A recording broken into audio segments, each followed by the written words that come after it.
Hello and welcome to ET Auto. We are with someone who is known to have built brands and continues to do it.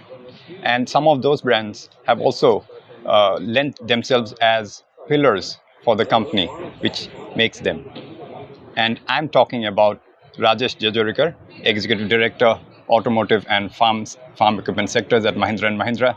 Rajesh, thanks for your time. Sumo, thanks for being with us. I know you missed the last one, 3XO launch, you could make it. So really good to see you here again today. Yes, indeed. Didn't want to miss this one because, after all, it is one of the most awaited products that is there in the market. But tell me, with the Roxx, how do you see the Thar story progressing, or at least what are the plans that you and your team have thought for this? The story goes back to, you're talking about storytelling. The story goes back to the launch of the Thar in 2020. And when we launched the Thar in 2020, we were actually very surprised with the response that we got, because, that was a non-existent category. And in a non-existing category, normally, you may think like, okay, if you're selling or the older version, 400-500 a month, maybe we'll grow 30%. That is what you are doing, yeah. That's what we were doing. Yeah. And when we brought that to the market, the response was phenomenal. We got huge bookings and all of that. And that was because what we had done was created a product which was now very refined, and hence appealing to even those who didn't necessarily want to do off-roading. It started going into metros, into mainstream houses. A lot of women enjoy driving the Thar because it gives them that position of strength and control. So, that became a product which is now selling 6,000 a month. That gave us inspiration to say, let's create something which is even more mainstream, but protecting the Thar DNA. And then at that stage, we said, if we really have to go mainstream, we really need a different level of refinement and sophistication. For which we said, let's create a new platform, and that platform is what we call M-Glide today.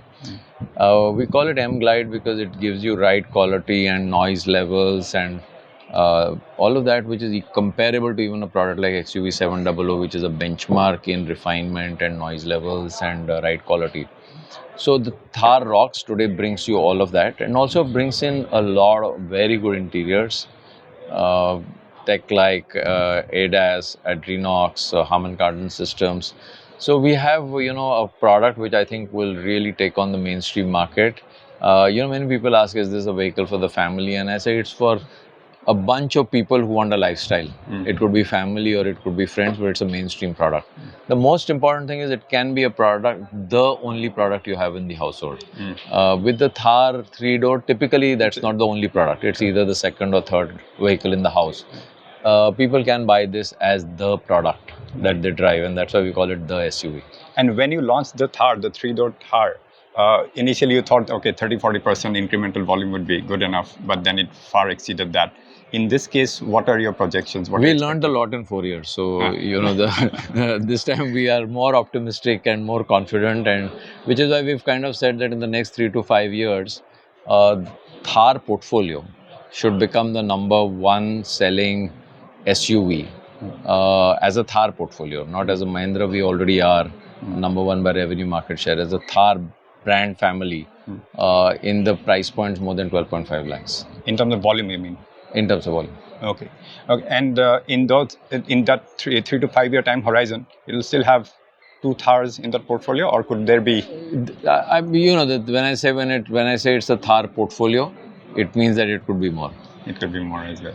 But generally, in terms of that segment, that mid-size SUV segment, that is seems to be the heart or the driver of the overall SUV kind of a trend in a way.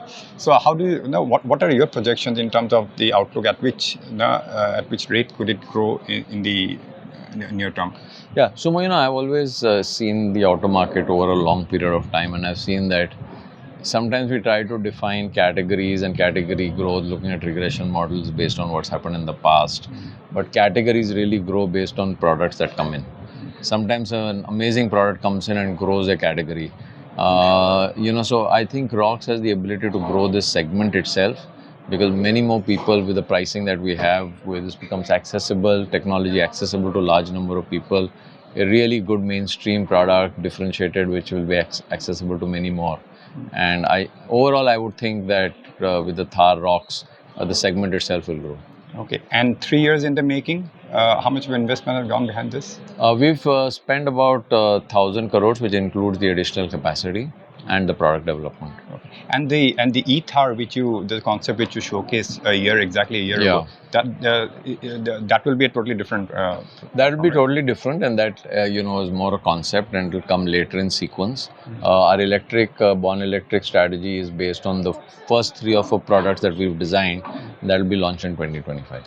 And from what you say, I sense that you expect Thar to be the lead brand in terms of volume and perhaps revenue also for Yeah, an image. An image, right? Because you were there last night when we showcased it.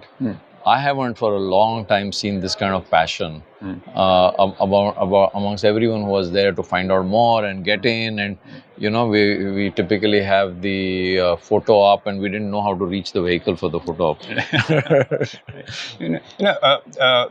Talking about Mahindra, Scorpio changed the fortune of Mahindra, from largely a semi-urban rural to the urban.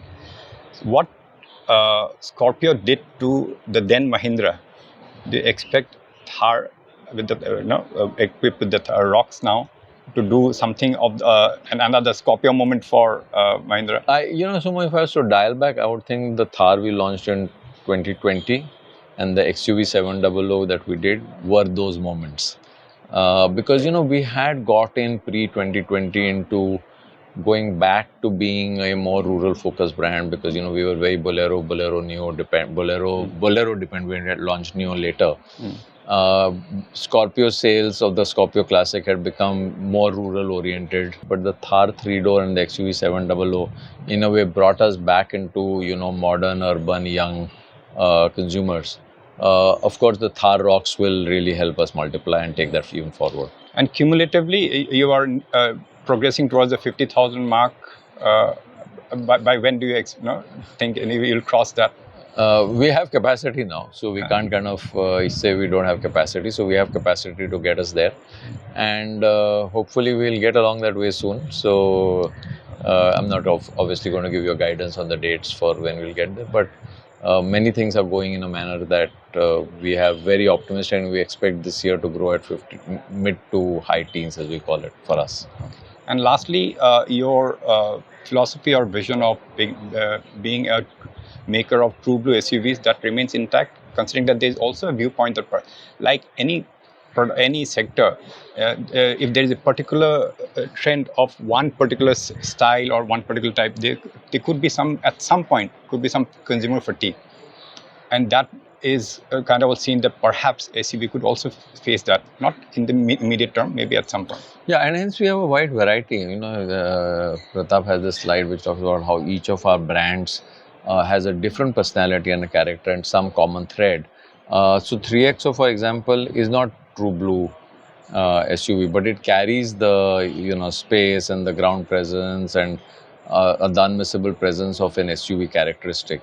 So we do have very different products. Thar is very different from the XUV 700s, and 3XO is very different. So it's not all the same.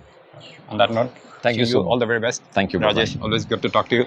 There you heard Rajesh Jejurikar, Executive Director, Automotive and Farm Equipment Sectors, Mahindra and Mahindra, taking us through the Thar story and how this Thar Roxx was conceived and the conceptualized and now delivered, and the overall journey ahead for Mahindra and Mahindra in the SUV space.